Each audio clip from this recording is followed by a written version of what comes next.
Hey guys, it's Trevor doing a little baseboard trim that I've put off for probably 6 to 8 months.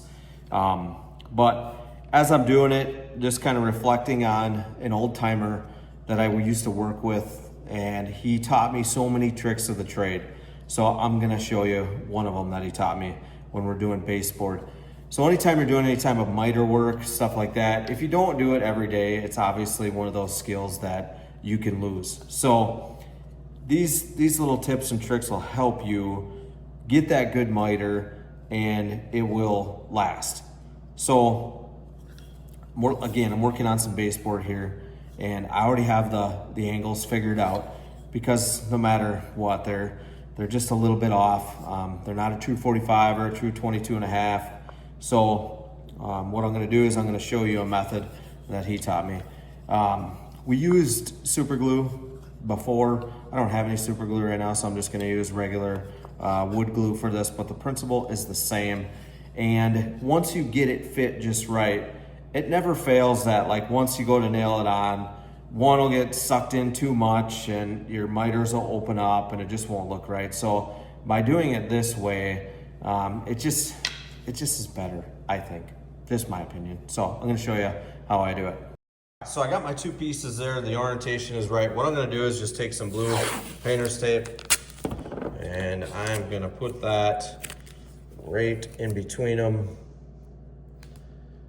If I can get my fingers off the, let's do this. So I'm gonna take one and I'm gonna place it right in the middle.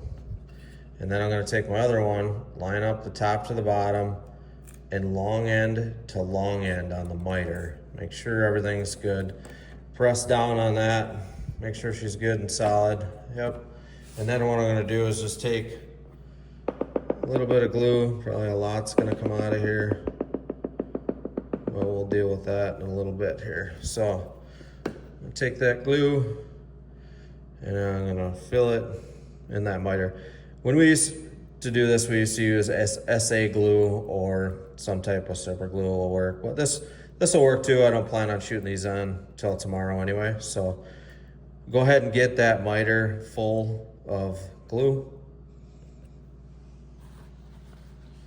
And then what I'm gonna do is I'm gonna take another piece. And this will vary on what you're doing.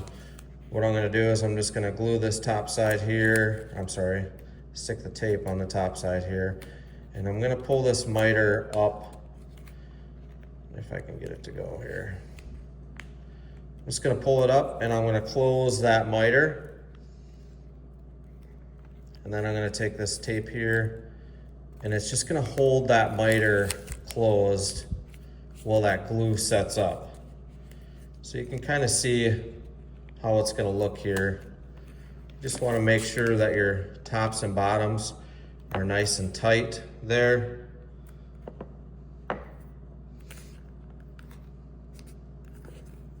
Just like that. And that's how that's gonna stay for the night. And then I'll be back tomorrow to shoot that on. All